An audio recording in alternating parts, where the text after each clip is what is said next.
Hello, everyone. Today we have here a very special guest, Gerard Schuster, who is talking to us from Saudi Arabia. So welcome. So Schuster is currently a professor of geophysics at KAUST, the King Abdullah University of Science and Technology. He was the founder and director of the Utah Tomography and Modeling Migration Consortium at the University of Utah, and he's the founder of the Center for Fluid and Modeling and Seismic Imaging at KAUST, where he has been since 2009. So Dr. Schuster helped pioneer seismic interferometry and its practical applications in applied geophysics through his active research program and through his extensive publications, including his book, Seismic Interferometry. And he has also extensive experience in developing innovative migration and inversion methods for both explorations and earthquake seismology.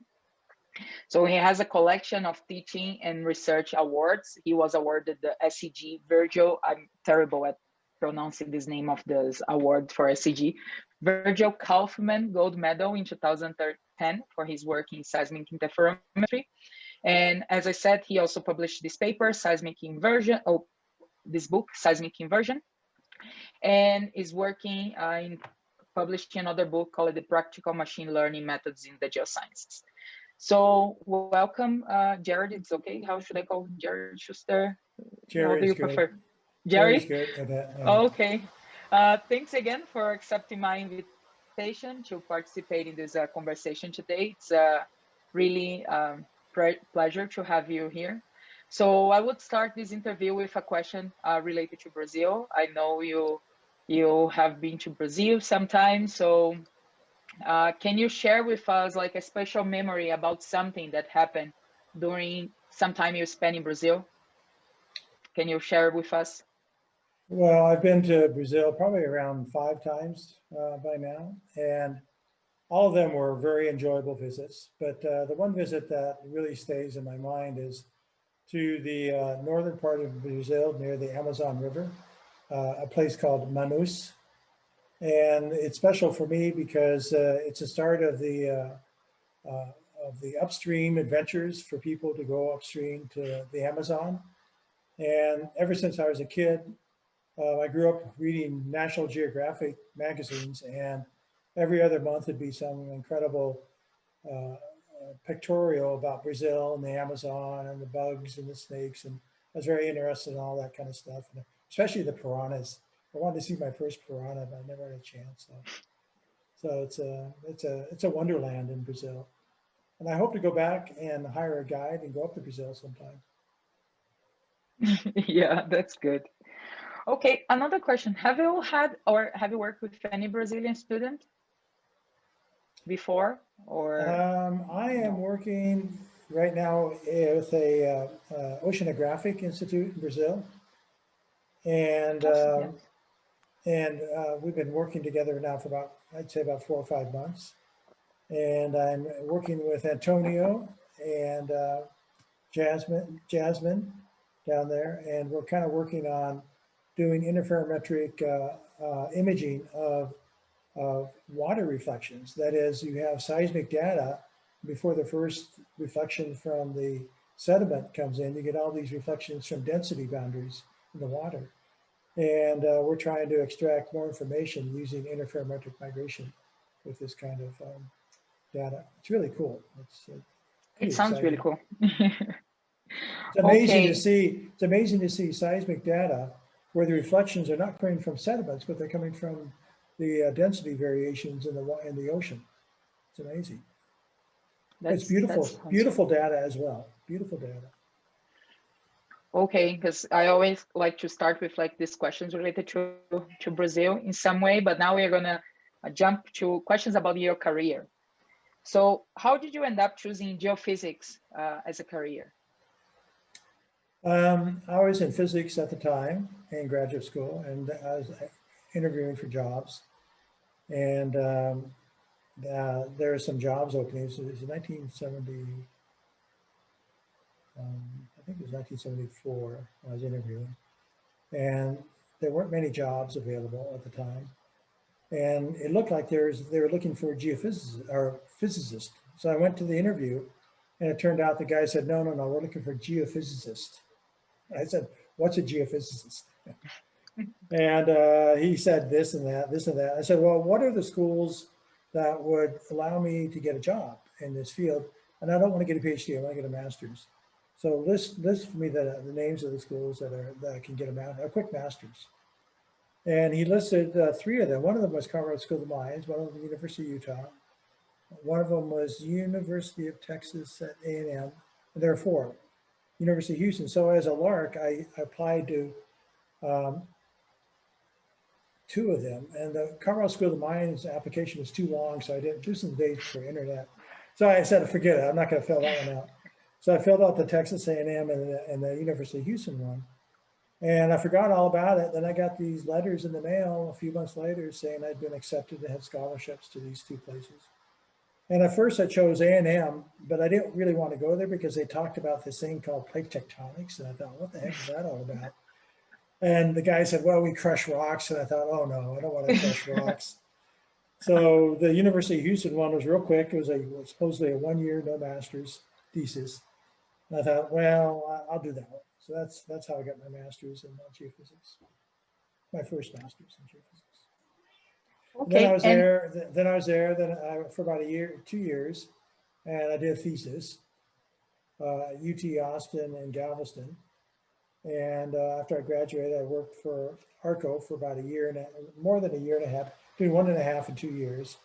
Can't remember exactly how many, what decimal place I had to put there. But then I went to Columbia and got my PhD at Columbia. That's nice. So, and how and when did you decide you want to focus in research and also become a professor?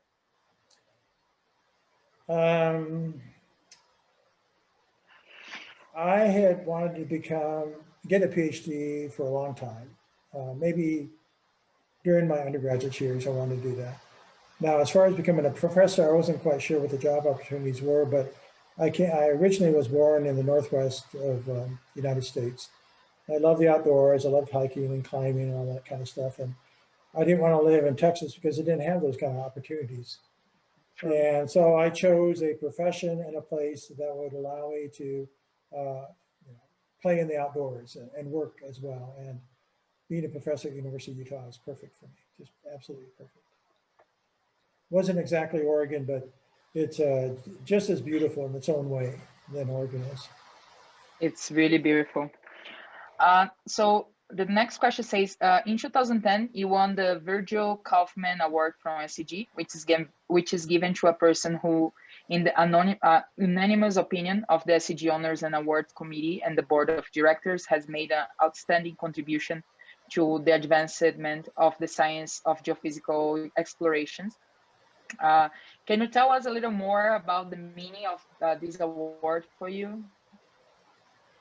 Well, I was surprised. I'm not somebody who is in the field to get awards, for sure. And nor do I campaign for that kind of stuff. I do it because I really love what I'm doing. And I'm very interested and curious about things. Mathematics and physics are phenomenal. So when they gave me a call, I thought, well, really? Is that really true? And I had to look up to see what it was about. And I thought it was very nice. And if you ask me the question, what I like most about it, it's really beautiful. It's really heavy. It's about this big. And, it's about a pound or 2. And I thought I was really rich because I thought it was pure silver. Yes, it's pure silver. I looked at the price of silver and I thought, man, this is like 2 of them were like 4 or 5 pounds. I thought, man, this is a lot of money. And I was kind of celebrating with my friends at SCG. And then I looked at carefully at the thing underneath and said, it's only coated in silver. So it's a beautiful award and I really appreciate it. And it's great. That's good. So, in your opinion, what was the most important moment of your career until now? Choosing University of Utah, choosing Columbia as my PhD studies and working under John Crow. Those are the 2 most important things. Going to Columbia and going to University of Utah. Those are 2 great opportunities for me. Now, I might add, coming to Cal was great. What a great place. it's, in my opinion, research paradise. They give you so much money for research, it's unbelievable. And the students here are very good. You know, as good as I had at University of Utah, if not better in some ways. Better in some ways because we have probably one of the world's, if not the world's fastest academic supercomputer. We get real time on it. And we get all kinds of free money to buy our own equipment. And I brought a research professor, Sharif Hanafi, with me from Utah. And we were like Batman and Robin. He did the experiments. They gave me $1.5 million for my field laboratory, and I gave it to him, and we just had the best time in our lives, our scientific lives here, doing experiments, doing theory, doing computation, doing consortium work, doing all kinds of stuff. It's just amazing. Okay, so three big things: Utah, KAUST, Columbia. There we go. 3 best decisions. Nice.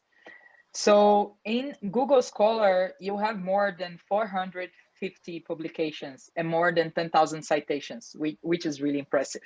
For you, what is the key for keep publishing so many relevant papers in very diverse topics?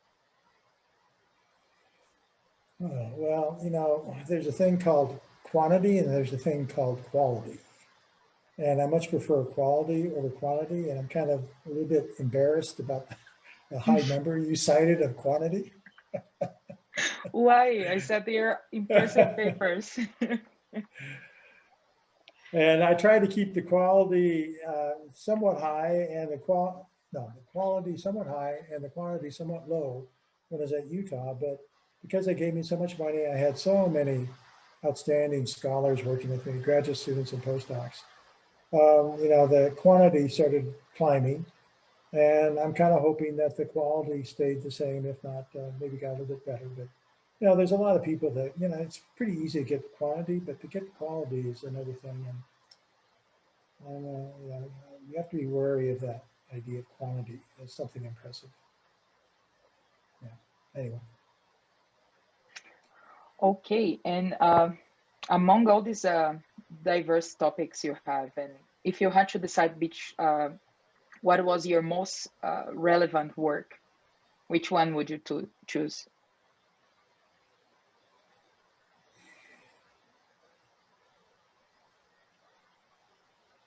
Well, I'd say I'll list several what I think are important topics that I think I contributed something to. And one was interferometry.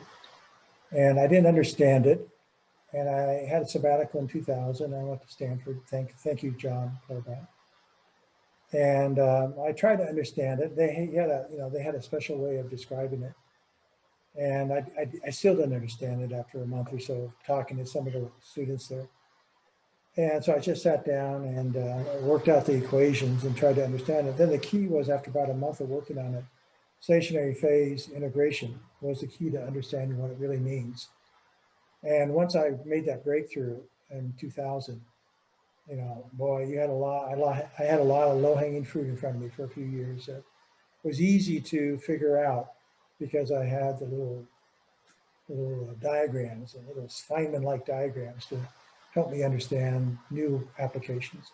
That's important item number one. Important item number two, and this is really something that my graduate student did. It's a Yi Lo back in 1991, did that wave equation travel time inversion. It kind of allowed us to, for the first time, use the wave equation to invert skeletonized data. And from that discovery, we're able to do a lot of different types of skeletonized data inversion. I'd say number three would be the work I've done in super resolution. For many years, when I was in graduate school, I didn't really understand this idea of evanescent waves. I remember my professor, he's a famous professor at Columbia, he was going through it, and I kept asking him a question. I don't understand how this works. I mean, you know, it doesn't make sense to me. If it's not a propagating wave, how do you get from point A to point B? And, you know, it can't be just, it can't be just there. I knew there was something wrong, and it really bothered me. And it bothered me for 20 years. And finally, I had enough time, more than 20 years, 30 years. And finally, at Cal, I had enough time, free time in my hands. I took an old book I had bought on evanescent theory from physicists, and I worked through it. I still can understand it. So like usual, I had to do it my own way. I finally derived a derivation of it in the space frequency domain, not the usual the wave number frequency domain, which obscured the physical meaning of it, in my opinion. So once I understood it from that perspective, we went out and did experiments and validated the ideas and blah, blah, blah, blah. And, you know, I really felt very happy about that, having a theoretical breakthrough, which later up was followed by an experiment that validated, several experiments that validated the predictions. So, yeah. Great. Now we jump for questions related to geophysics itself. So for you, what are the hot topics in geophysics nowadays, in your opinion? Well, of course, everyone's doing machine learning, so that's got to be hot by definition. And there, you know, right now we're at the first phase of this area of machine learning. Most folks are taking stuff off the shelves and trying to, you know, plug it into their seismic applications and see if it works. And that's okay. That's what you have to do because these are well-developed tools by now. I think there'll be a second stage where we might even innovate the idea of using neural networks. Maybe we'll come up with a new concept, completely new concept that might not only help our industry, but also help people out there in machine vision and other areas out there. So that's one topic that's real hot, I think.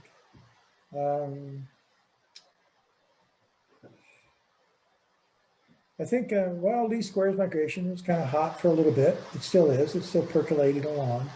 I think eventually it'll be accepted and a standard tool by industry. So that's kind of an area that's going to be. And I think elastic inversion is definitely, you know, where students should focus on. It might not be feasible in a practical way for industrial use right now on a big scale, but another 5-10 years, you know, there's probably going to be a way to do it. So those are the important areas. You know, there's things about internal multiples. The problem with internal multiples, only in areas where it's really severe, is that going to have a big noticeable impact. The other areas, it's not so easy to know if you did a really good job or not when you see the before and after pictures of internal multiple illumination. So that's something to be watched and looked at carefully. The stuff that Will Sneeder and Kay's Wapanar are doing is definitely bleeding edge stuff. That's very important. Okay, and did you have any particular reasons when you decide to specialize in seismic imaging and modeling? Well, the more physics, the better. The more physics and math, the better for me, and that's where it all is at. So there's no question which area I was going to jump into.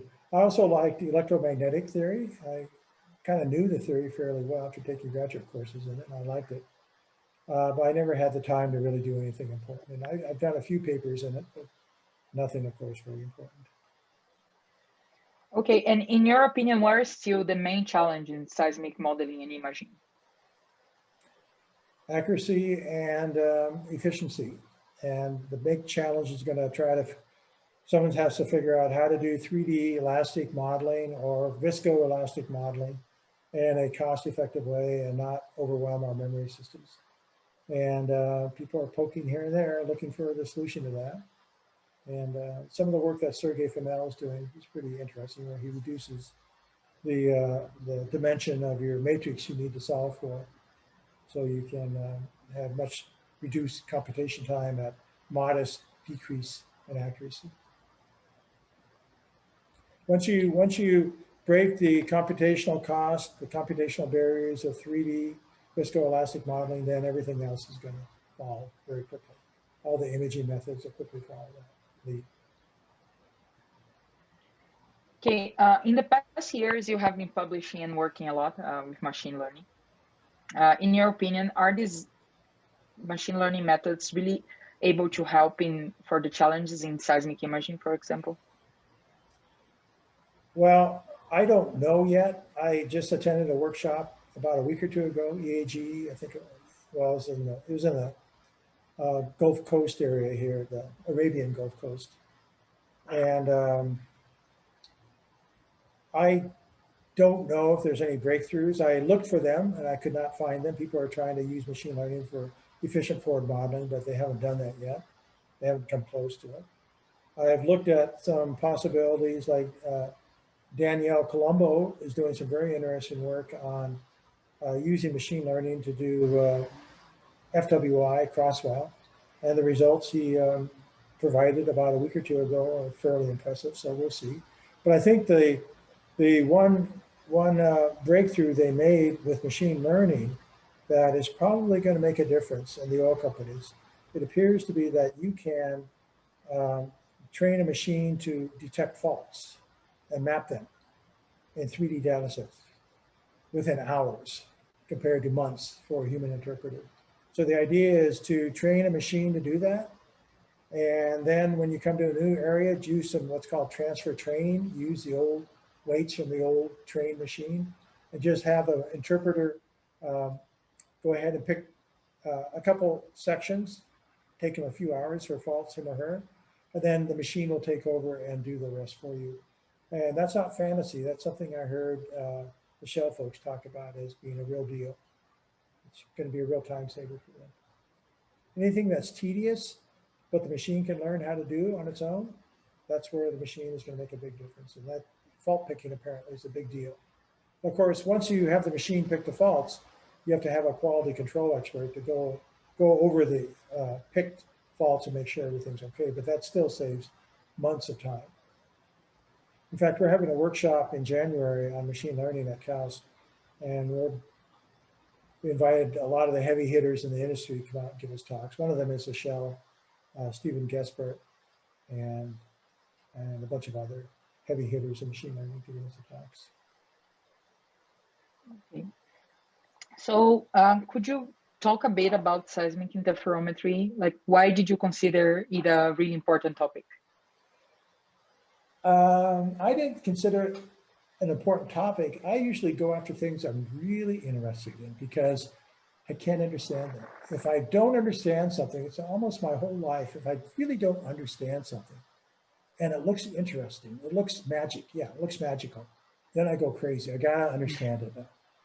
And like, you know, I've always wanted to go up the Amazon River, and I will someday. I sort of did with Manus, but I want to go further and do a further explanation, and that's been with me my whole life.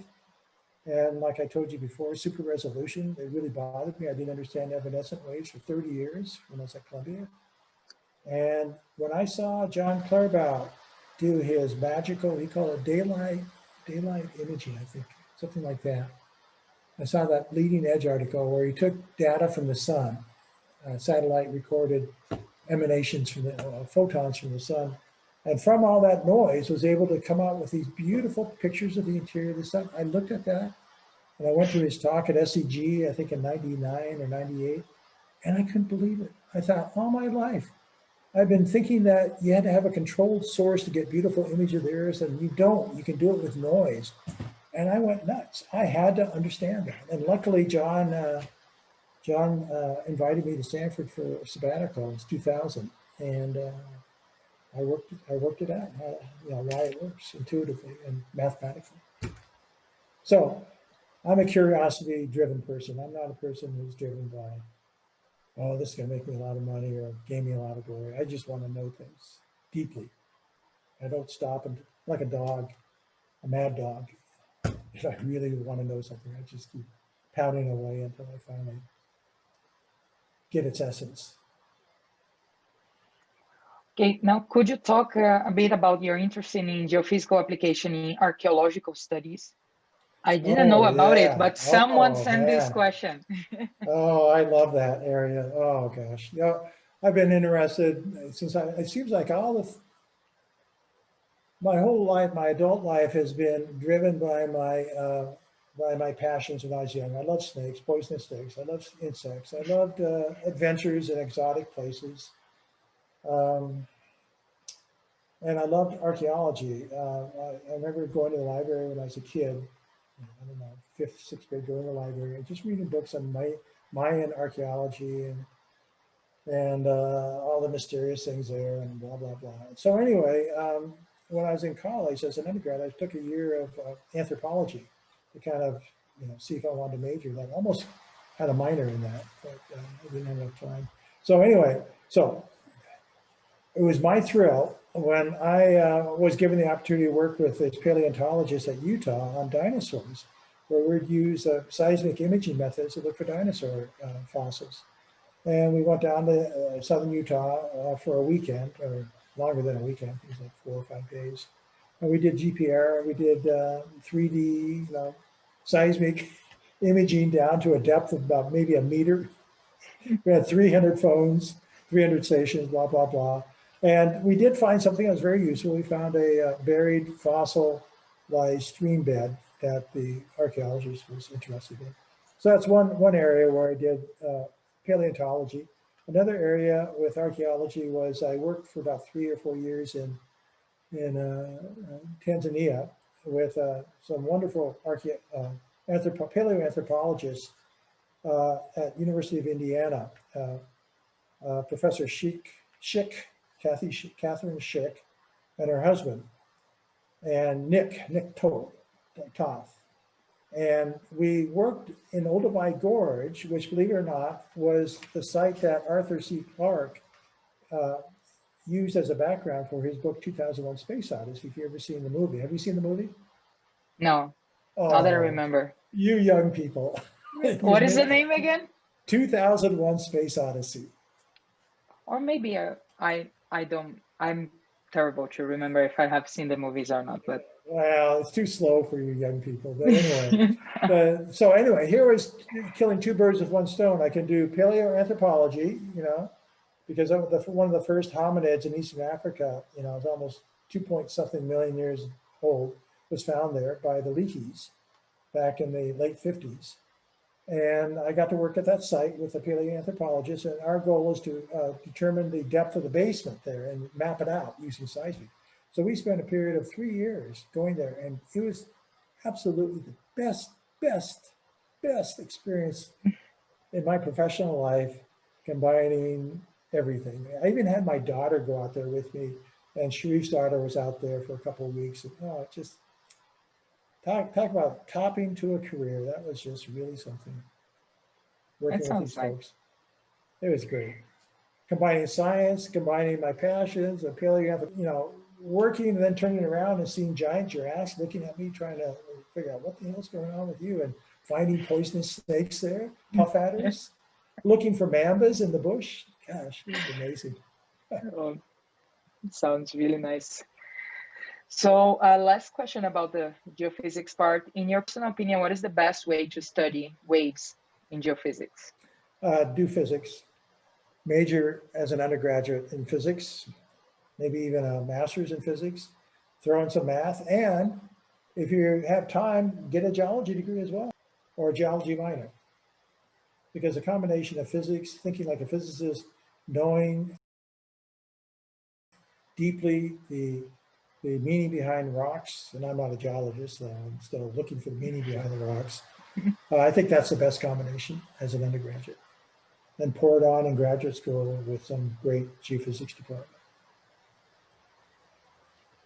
Okay, now questions about CAUS and studying abroad.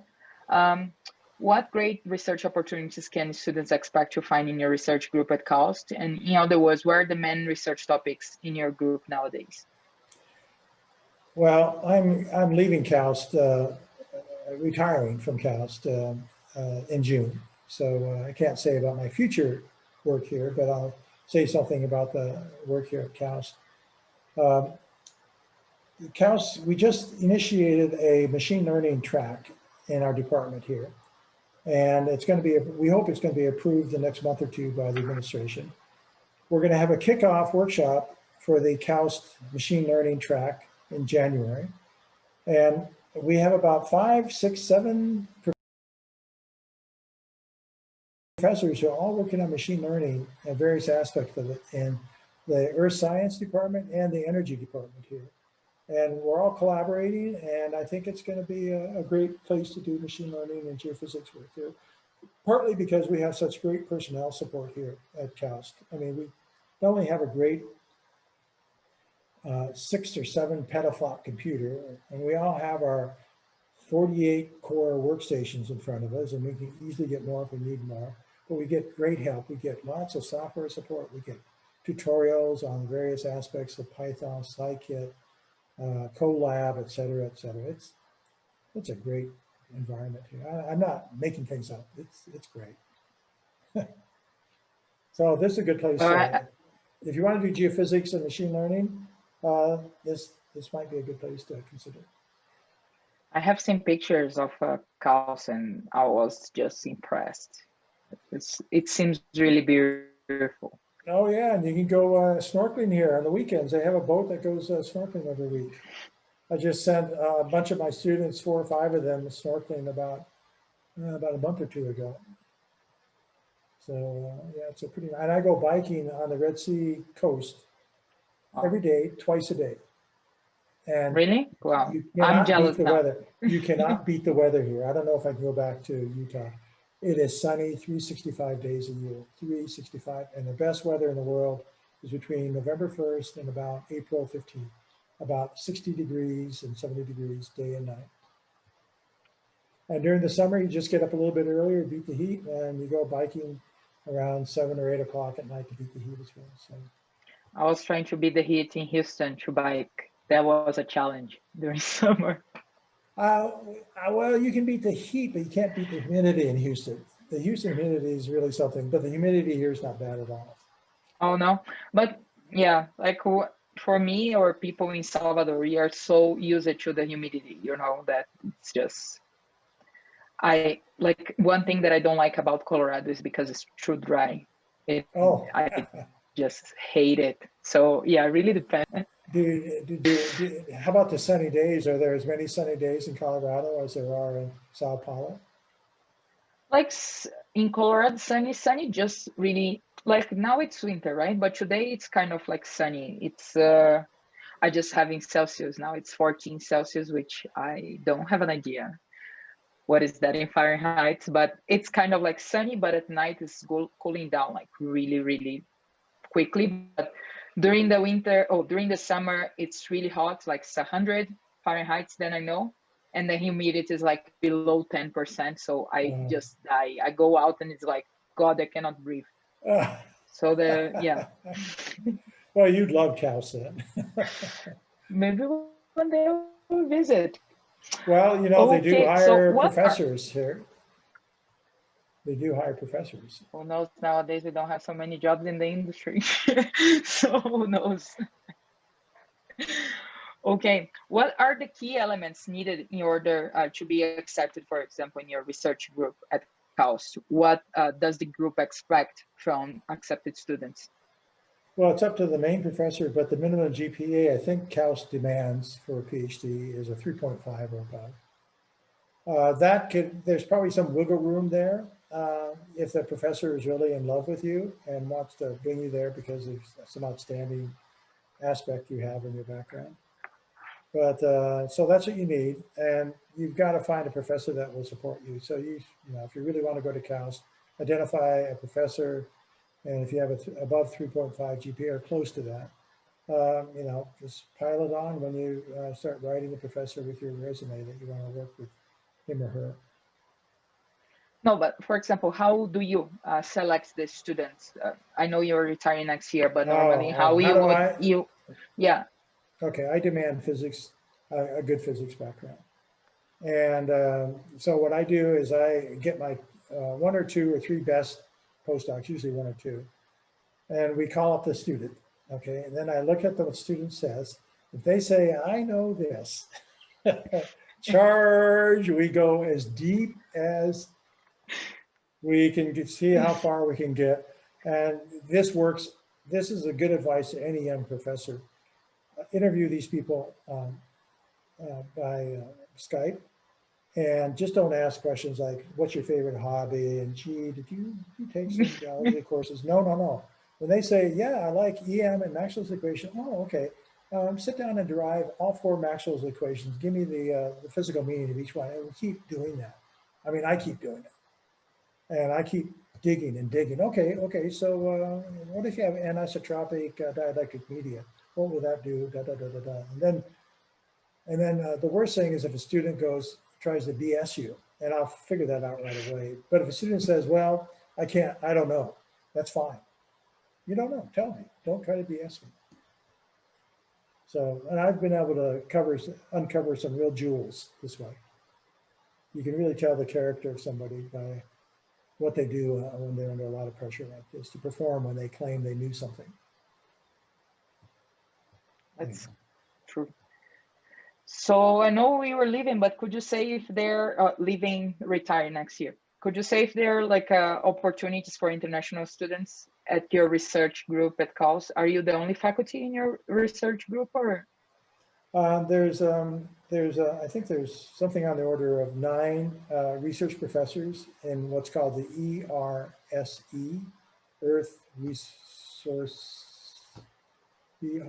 Earth, Science and Engineering group. And then there's a parallel group called the Energy ERPE, and they're mainly petroleum engineers. And there's probably around on the order of maybe 7 or 8 professors there. So a total of about 15 professors. Okay. So your question is, are there opportunities with these people? I'm sure there are. We love really high quality students. And all our students, or more than half our PhD students, are international. Maybe about 20% of our students in the PhD program are Saudi, I think, and the rest are international. In the RSC, ERPE, maybe 10% are Saudi. Okay. And so what do you say to Brazilian students who want to try research opportunities at CAUS? Identify a professor. Ask that professor if you can work with him or her as an intern. Either now we have virtual interns, so you can actually work in your home country. Right now I have 2 virtual interns. One's working in China, one's working in India. I pay them $1,000 a month, and they're wonderful. They're doing wonderful work together on machine learning. So ask if you could be a virtual intern, and everybody has money for this kind of stuff.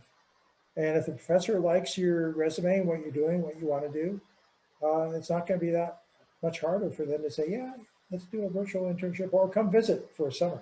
Come visit for a couple of months after your term is over. Then it's a good way for the professor and for the student to have a look over to see if this is a good fit. And that's typically what I'd like to do. I usually brought in students as interns first before I brought them in as graduate students. And some of them are just golden. Some of my interns are just, I have 2 interns right now. They're just great, just great. One's in Beijing, at Beijing University, the other's at ITT. He graduated from ITT in India. I can't remember which one he did. So. Okay, now going to the final remarks of our interview, the last 4 questions. So if you could say a few words to the Jerry of years ago, at the beginning of your academic career, what would you say? Don't change a thing. Do what you do, make the decisions you made and keep going. This is the best. I'm so lucky. It's just unbelievable. Everything turned out to be gold for me, just about. And I'm not exaggerating. It's what a great career. I've had so much fun. And the blending of doing theory, computation, and field experiments, you cannot beat that. Without field experiments, in my opinion, geophysics would not be very exciting for me. I was so fortunate to be hooked up with Sharif Hanafi back at University of Utah. And we worked together here for 8 years at CAUS doing field experiments. And what a joy that was. He's now a professor at KFUPM in Dhahran. That's King Fahd University of Petroleum and Mines, I think, or Minerals or something like that. He just went there about 2 years ago because he knew I was leaving. So yeah, don't change a thing. You made all the right moves, Mr. Schuster. Whether those are the right moves for somebody else, I don't know, but for me, it was great. What a great ride. In your opinion, what is the future of geophysics, especially after these pandemics and all this new downturn and everything? Well, geophysics, or at least exploration geophysics, goes as well as the demand for oil and gas goes. And if you look at the data that I've heard about, I haven't worked the data myself, we're going to need oil and gas for the next 50 years at least. I mean, our population is going to be hitting 10 billion in another, at least I think another 20 years, there'll be 10 billion people on the planet, and they'll need energy. People in India, people in the developing countries, they want to live like people in first world countries. And it's going to demand energy, and not expensive energy, but energy they can afford, and that's oil and gas. Now, on the other hand, that contradicts the problems we have with global warming. So there'll be jobs in the oil and gas industry for the next 40 years, but they'll be maybe not as appreciated as they were 20, 30 years ago when I started. It's a different game now. So we have to adjust. If you're a geophysicist today, learn as much as you can about computer science and machine learning, because you may have to switch careers in another decade or two. Okay, so which advice would you give to students who are starting their studies now? In graduate school or undergraduate school? In general, studying their career in geophysics as a student, not okay. career. I would take lots of physics if you're an undergraduate.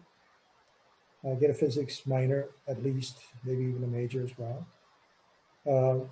Definitely learn the craft of computer science, because that might be your fallback job. And I think more and more companies are seeing that they can replace geophysicists with software. That usually happens after a big downturn. A lot of companies replace people with automation. And if you're one of the people building the automation, then they're not going to let you go. They're going to keep you going. Somebody's got to take care of that, develop it, and move it forward. So definitely do computer science and machine learning. I think that's going to be a big deal. And finally, which advice would you give to the ones who are graduating now? Well, you're going to be employable because you are young, and you are not going to be paid a lot compared to the people who have been working for 30, 40 years that they're starting to lay off. So you're going to have a job in the next 10 years, easily, I think. So but be aware that things change rapidly in this field, and keep your training up to speed, especially in learning computer science and machine learning. Try to be relevant, try to be on top of things as the industry changes. I think machine learning is definitely going to change some aspects of the oil companies and how they do things, because it's just cost effective. If you can believe what the Shell folks are saying, you can replace 3 months of effort with picking faults with just a few hours. It saves money. Be the ones who are building those software training kits, and you won't be the person who gets the pink slip. Sounds good. So these were all the questions I had for you today. Would you like to say something?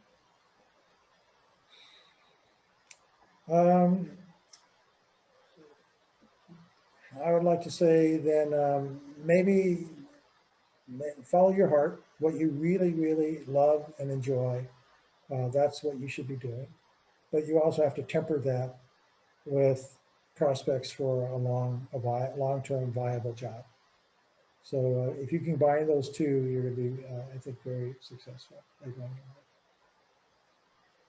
Okay, so thank you, Jerry, for being with us today and taking some of your time. The time difference is so long from us, and yeah, it was really great to, I didn't have an idea about everything we talk about today, like your passions and the things you're most proud of, and it was really nice to get to know more than your papers, because what you know about you is normally like, oh, this guy works in this topic and he does this and that, but the real, I think people today got to know a little bit more of who is not the geophysicist, but also who is the Gerard Schuster human being and explorer of the earth. So it was really cool. Yeah. The paleoseismologist, anthropologist who loves doing adventurous things in the field. Yes. So, okay. That was great knowing you and getting to know you, Odette, and good luck on your graduation. And I hope you get that dream job of yours in Houston. Thank you. Let's not put in this terms, the dream job in Houston. Yeah. Now, like as we say, like for people who are graduating, we want a job. We are in that expectation, you know.